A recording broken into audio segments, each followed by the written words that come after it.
The brain stores information in networks of brain cells. These neural networks are connected to the parts of the brain that control our movements and external sensations, which are sound, sight, touch. The connections within may be strong or weak.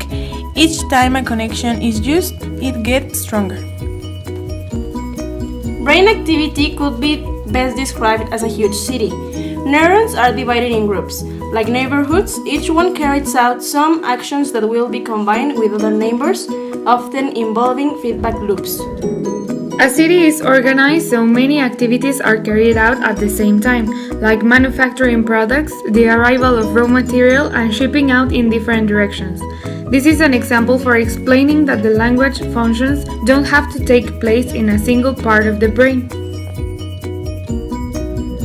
The information that comes together when we understand or say a word arrives from many places, depending on what the word means. Example, with the word apple, the brain uses information about what apple look, feel, smell, and taste like, even though we aren't aware of doing this. So listening, talking, and reading involve activities in many parts of the brain. That's why the white matter consists of fibers that connects all of these areas.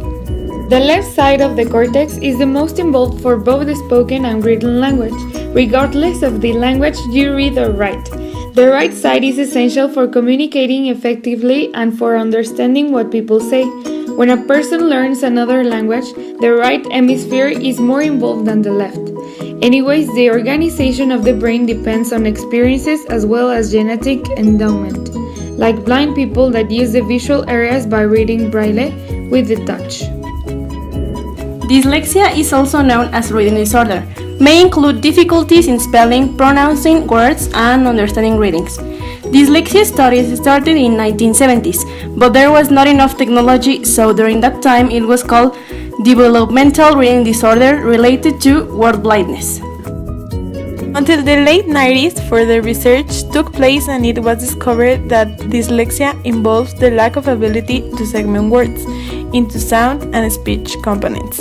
In 2012, Bart Boyd, a clinical psychologist, found out that brain connection between speech areas and the frontal lobe are significantly damaged in dyslexic patients.